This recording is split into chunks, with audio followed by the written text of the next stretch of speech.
Anggota DPR RI fraksi PKS Fahmi Alaidrus meminta maaf kepada PDI Perjuangan karena menyinggung pencapresan Ketua DPR RI Puan Maharani saat sidang paripurna kemarin. Interupsi berujung maaf dari fraksi PKS dinilai sebagai bentuk melemahnya oposisi di parlemen.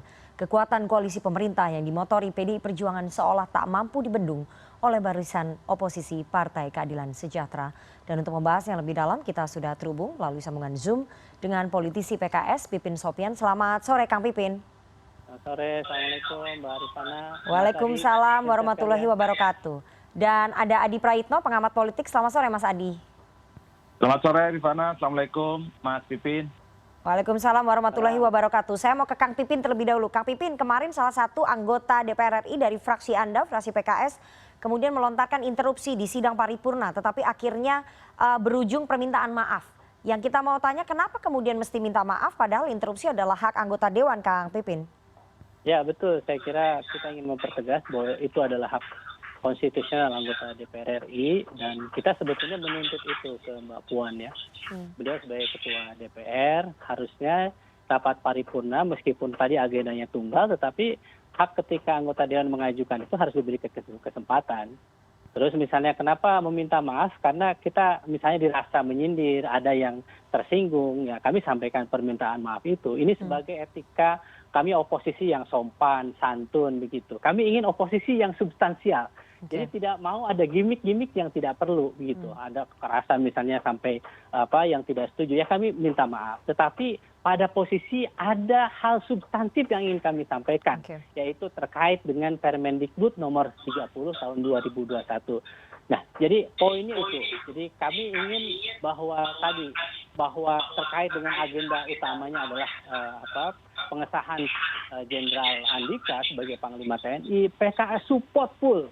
Nah, kami betul-betul mendukung beliau sebagai Panglima TNI, itu yang pertama. Yang kedua adalah bahwa kami ingin sebetulnya fair gitu di dalam ada emosi bahwa kenapa kami sudah berusaha beberapa kali mengajukan interupsi tidak disampaikan.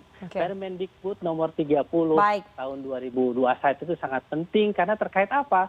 Terkait kami melihat ada upaya pemerintah untuk melegalkan ya proses yang RUU PKS waktu itu dibalik tidak selesai dibahas. Kemudian ini ditarik jadi Permendikbud Diksi. Jadi ini adalah upaya untuk pelegalan di mana aktivitas seksual. Ini definisi kekerasan seksualnya adalah seluruh aktivitas seksual ya yang tanpa persetujuan itu termasuk kekerasan seksual. Pertanyaan kami kalau misalnya itu sesuai dengan persetujuan, apakah itu termasuk kekerasan seksual? Kang Pipin, kita akan membahas bukan soal itunya. Yang kita sedang bahas adalah permintaan maaf yang disampaikan oleh fraksi Anda. Kang Pipin, maaf saya harus potong karena yang kita bahas substansinya saat ini. Kalau tadi Anda mengatakan bahwa permintaan maaf yang disampaikan oleh fraksi PKS adalah karena PKS adalah oposisi yang menjunjung tinggi, oposisi santun begitu ya, oposisi yang menjunjung tinggi substansi begitu. Nah, saya mau tanya kepada Mas Adi. Mas Adi, apakah memang seperti itu? Apakah memang Anda memaknai permintaan maaf PKS ini hanya semata-mata persoalan etika, permintaan maaf biasa, atau memang ada muatan politisnya bahwa PKS ingin mencitrakan dirinya sebagai oposisi yang santun, oposisi yang menjunjung tinggi substansi, seperti itu Mas Adi? Saya melihat PKS ini tidak confident jadi oposisi, Rifana dan Mas Pipin ya. Oposisi itu kan salah satu jualan PKS. Tentu selain isu-isu Islamisme. Jadi interupsi itu mestinya ngotot. Bagi saya kalaupun toh harus lempar-lempar gitu, nggak masalah. Selama yang diperjuangkan itu substansial. Selama yang diperjuangkan itu cukup ideologis bagi PKS misalnya. Apapun isunya. Nah itu yang saya kemudian agak aneh ke PKS. Sudah interupsi minta maaf. Kesannya PKS ini salah melakukan interupsi. Kesannya PKS ini melakukan satu interupsi yang di luar konteks, misalnya soal pengesahan Panglima TNI, kan itu yang dibaca oleh publik. Padahal secara konstitusional interupsi itu perkara biasa. Orang sebenarnya ingin melihat ada tawuran ide di situ. Bagaimana PKS menantang, berdiri menantang gitu ya, pimpinan DPR Puan Maharani untuk menerima apa yang dilakukan oleh PKS itu penting. Nah ini soal persepsi publik. Satu-satu Kang Pipin, kita beri kesempatan dulu Mas Adi, baru nanti Kang Pipin. Memang harus galak jualannya Rifana. Nggak bisa adem ayem. Bagaimana kita bisa melihat PKS itu sebagai oposisi yang sesungguhnya, interupsi dan minta maaf. Satu Oke. hal yang bertabrakan menurut saya, paradoks lah. Makanya bagi saya, kalau memang ada sesuatu yang prinsip bagi PKS, terkait isu apapun, mestinya diperjuangkan. Oke. Jangan Oke. karena misalnya jumlahnya minoritas, Iya. jumlahnya kecil, kemudian seakan-akan berasa buih di lautan gitu. Terus Hmm. saja tempur. Dulu kita ingat betul ketika PKS di periode pertama berada di luar kekuasaan. Fahri Hamzah saat itu begitu lantang. Oke. Nyerang Nanti kita akan pemerintah bahas dan ke situ, Mas sangat Adi. confident. Oke, saya mau beri kesempatan ke Kang Pipin. Kang Pipin, kalau kita lihat pada periode sebelumnya, interupsi atau berbeda pendapat dan melontarkan sindiran sudah biasa terjadi di internal sidang paripurna begitu ya. Kenapa kemudian PKS tadi menurut Mas Adi merasa seperti tidak confident menjadi oposisi ataupun melontarkan interupsi begitu? Apakah memang karena ada tekanan-tekanan atau mau bermain aman saja, Kang Pipin? Tidak, tidak. Saya kira kami ingin mempertontonkan kalau salah, misalnya kita menganggap bahwa ini ada yang tersinggung, kita minta maaf. Jadi politik itu tidak melulu bahwa memperlihatkan keangkuhan, ya, Oke. bahwa saya benar, kemudian merasa bahwa tidak perlu minta maaf. Sebetulnya hal yang sama kalau memang Mbak Puan juga merasa itu kesalahannya tidak memberikan kesempatan, seharusnya beliau juga minta maaf gitu. Tetapi kami ingin menunjukkan lebih awal bahwa Oke. ini merasa ada yang merasa tersindir, ada yang merasa tersakiti, kami minta maaf.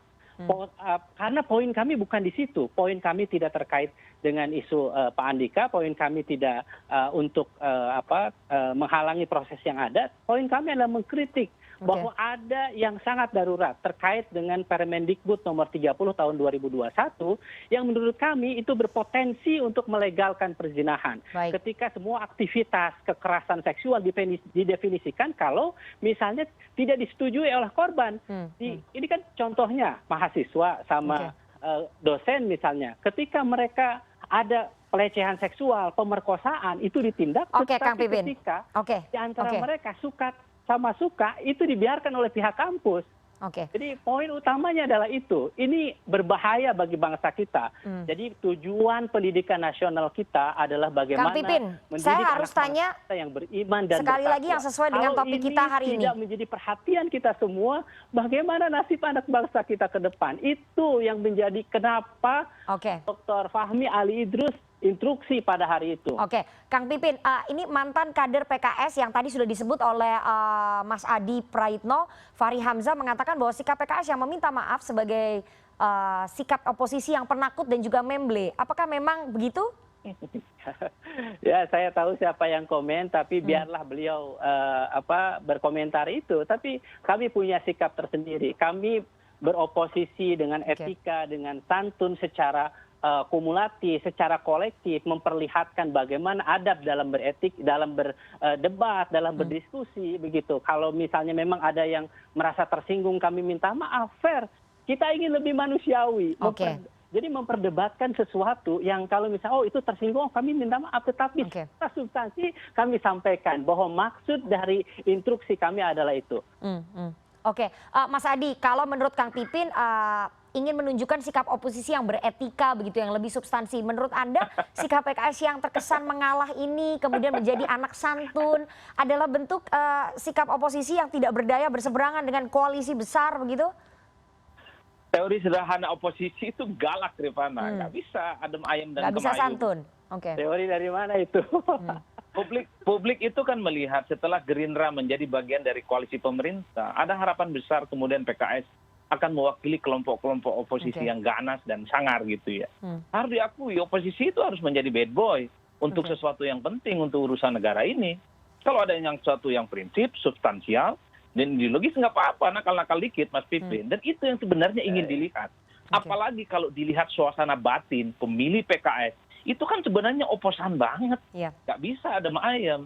Makanya menurut saya, agak sedikit kecewa itu pemilih Mas Pipin itu melihat kok PKS sudah interupsi penting banget gitu, tiba-tiba minta maaf. Kesannya PKS yang salah melakukan interupsi, Rifana.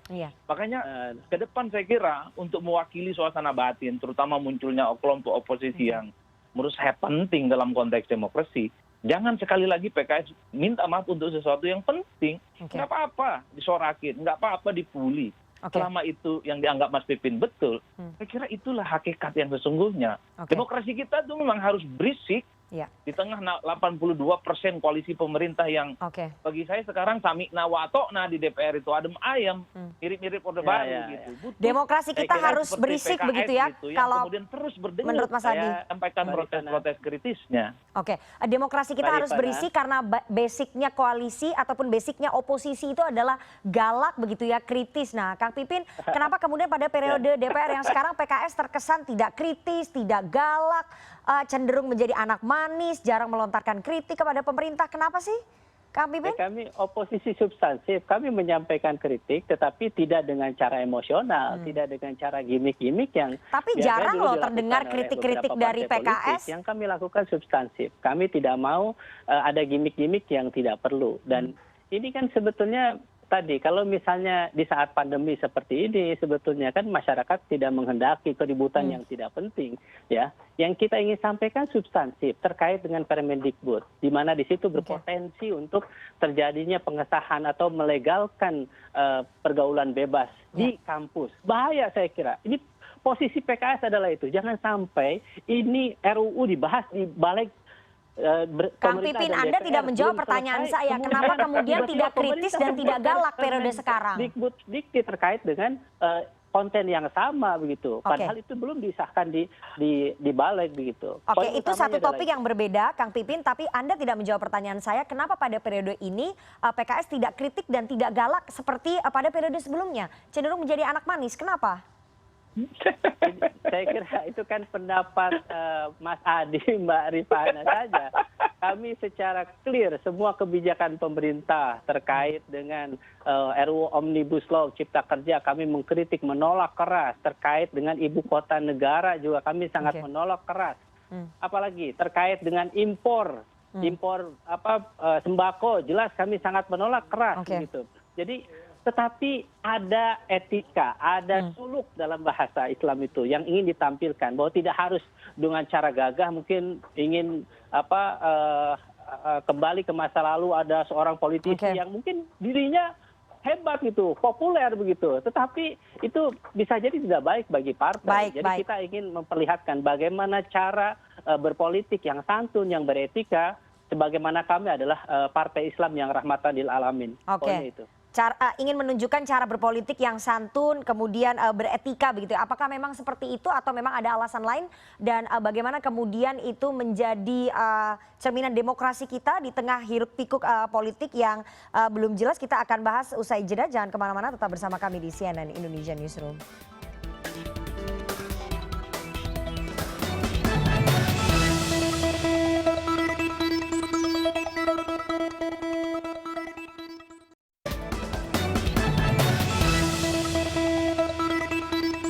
Anda masih bersama kami di CNN Indonesia Newsroom dan kita akan lanjutkan perbincangan kita dengan dua orang narasumber, ada Adi Praitno, pengamat politik, dan juga Pipin Sopian, politisi PKS. Mas Adi, saya mau ke Anda. Tadi sebelumnya sudah dijelaskan panjang lebar oleh kenapa kemudian PKS menjadi oposisi yang santun, oposisi yang kemudian menjunjung tinggi etika begitu ya. Tapi dengan sikap PKS yang menjadi satu-satunya oposisi di DPR cenderung bermain aman. Menurut Mas Adi, apakah ini akan semakin buruk untuk kualitas demokrasi kita bahwa check and balances tidak berjalan seimbang di parlemen? Ya, ini tentu tidak baik secara kualitas demokrasi dan tidak baik juga bagi PKS-nya. Mas Pipin, seingat saya PKS mendapatkan insentif elektoral di 2019 itu karena banyak kelompok-kelompok oposisi anti pemerintah, anti Jokowi yang melihat PKS personifikasi politiknya agak sedikit galak lah, kira-kira begitu. Berani menyampaikan protesnya secara terbuka, frontal dan tidak aman. Kalau pilihan politiknya PKS ini agak relatif seperti Demokrat gitu ya, tidak ke kanan, tidak ke kiri, cenderung main aman. Saya khawatir di 2024 justru pemilih PKS ini akan pindah ke lain hati. Ataupun tidak, dia akan memilih aman, tidak memilih partai manapun. Ini tentu karena pemilih kita itu cenderung hitam putih saat ini. Pro pemerintah atau pro oposisi. Dua pilihan yang sebenarnya mesti dibaca peluangnya oleh PKS soal bagaimana sebenarnya mengkapitalisasi sosok-sosok pemilih yang sebenarnya butuh partai, butuh idola baru, butuh sosok yang strong dan kuat melawan oligarki, kekuasaan politik saat ini yang tersentral ya, pro pemerintah yang 82% itu. Situlah saya kira kalau PKS tidak hati-hati menggunakan posisinya sebagai partai di luar pemerintah, tentu akan sangat merugikan. Yang kedua pada level demokrasi ya. Kalau demokrasi kita ini hanya menyisakan PKS dan Demokrat secara kuantiti itu kecil, pada level substansi juga tidak kuat. Ya tentu demokrasi itu tentu sangat lemah, Rifana. Dan itu yang saya khawatirkan. Bahwa memang ada judulnya oposisi, ada dua partai di luar pemerintah, tapi peran check and balance-nya tidak berdenyut, tidak galak dan tidak garang. Karena bagian salah satu komunikasi politik itu memang harus bikin keributan, Mas Pipin.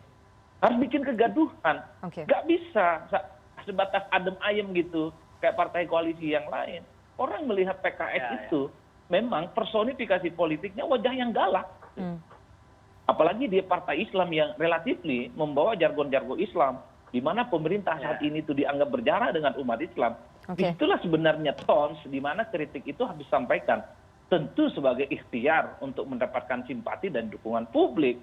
Betul secara substansi misalnya peraturan Menteri Pendidikan soal kontroversi kekerasan seksual itu penting. Tapi kalau pola-pola yang digunakan itu tidak menggairahkan bagi publik, jangan kaget gitu kalau kemudian apa yang disampaikan oleh PKS itu tidak mendapatkan feedback yang kemudian juga baik. Ini yang saya kira captive market, pasar politik yang terbuka setelah Gerindra tidak lagi menjadi oposisi. Kesempatan PKS sebenarnya untuk menambah insentif elektoralnya, terutama kepada pihak-pihak yang selama ini mencari partai politik yang betul-betul minyak atau air terhadap setiap persoalan politik kebangsaan di negara ini. Itu sih sebenarnya catatan saya, Rifana. Kang Pipin, kenapa kemudian PKS tidak melihat captive market ataupun pasar bebas yang terbuka setelah Gerindra masuk menjadi koalisi? Artinya ada ceruk pemilih, ceruk masyarakat yang kemudian bisa diambil hatinya kalau kemudian PKS menjadi oposisi yang galak dan juga kritis. Apakah kemudian itu tidak disadari oleh DPP PKS? Kang Pipin? Ya kan, karena kami tidak mau menjadi politisi atau memberikan pendidikan politik yang tidak baik. Kami ingin mengajarkan pendidikan politik bahwa politik itu bisa santun. PKS tidak harus misalnya mencaci, mencerca, menyindir, angkuh begitu ya untuk menaikkan popularitas atau elektabilitas PKS. Kalau misalnya Mas Adi lihat berbagai hasil survei, sebelum 2019 kami hasil survei selalu di angka 2-3% ya. Tapi sekarang kami bersyukur mungkin termasuk surveinya Mas Adi, PKS sekarang elektabilitasnya di atas 6, 7, 8% begitu. Jadi kami konsisten bahwa pendekatan kami untuk menjadi oposisi tidak harus dengan keangkuhan. Kami kalau di saatnya harus minta maaf, kami sampaikan minta maaf. Ada yang merasa tersindir, tersakiti, kami minta maaf. Tetapi jelas waktu setelah paripurna, kami langsung menyelenggarakan konferensi pers, kami sampaikan duduk perkaranya. Ini bukan terkait dengan persoalan di sidang paripurna terkait dengan pengesahan Pak Panglima TNI, tetapi ini terkait substansi yang paling penting, yaitu terkait dengan Permendikbud, terkait di mana potensi untuk pelegalan perzinahan, berpotensi ke depannya adalah pelegalan LGBT dan sebagainya. Kami ingin membangun kesadaran kepada masyarakat tanpa harus mencerca, mencaci maki yang lain. Kalau kami salah, kami minta maaf. Budaya itu yang jarang ada di negara ini. Bahkan seorang pimpinan negara, pejabat negara sudah salah tidak mau minta maaf. Jadi, tapi itu baru dilakukan PKS sekarang. Sebelum-sebelumnya tidak pernah dilakukan minta maaf. Gitu. Pendidikan politik yang baik tidak harus dengan bersikuku, saling lempar-lemparan, apalagi sampai terjadi baku hantam seperti di negara-negara lain atau di periode sebelumnya. Tidak seperti itu oposisi yang ingin dibangun. Kami ingin oposisi substantif.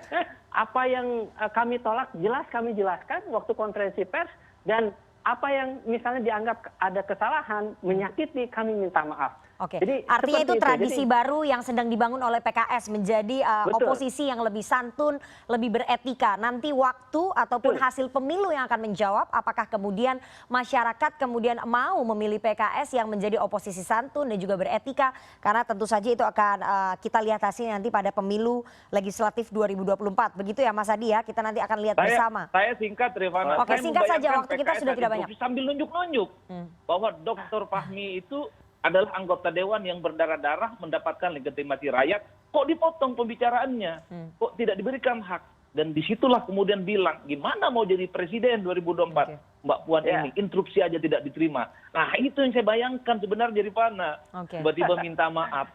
hampa gulita lah kita ini melihat pertandingan itu kemarin. Baik, tidak ada baik. pertawuran ide antara mereka itu. Oke, artinya sekali lagi kita akan tunggu nanti bagaimana waktu yang akan membuktikan apakah kesabaran dan juga perubahan tradisi di internal PKS menjadi oposisi yang lebih beretika, lebih santun, ingin menunjukkan perubahan kepada masyarakat itu akan dipilih oleh para pemilih nantinya di pemilu legislatif 2024 kita belum tahu. Kita tunggu saja. Terima kasih sekali dua orang narasumber yang sudah bergabung pada sore hari ini. Ada Mas Adi Praitno, pengamat politik, dan juga Kang Pipin Sopyan, politisi PKS. Sehat selalu Kang Pipin dan juga Mas Adi. Assalamualaikum.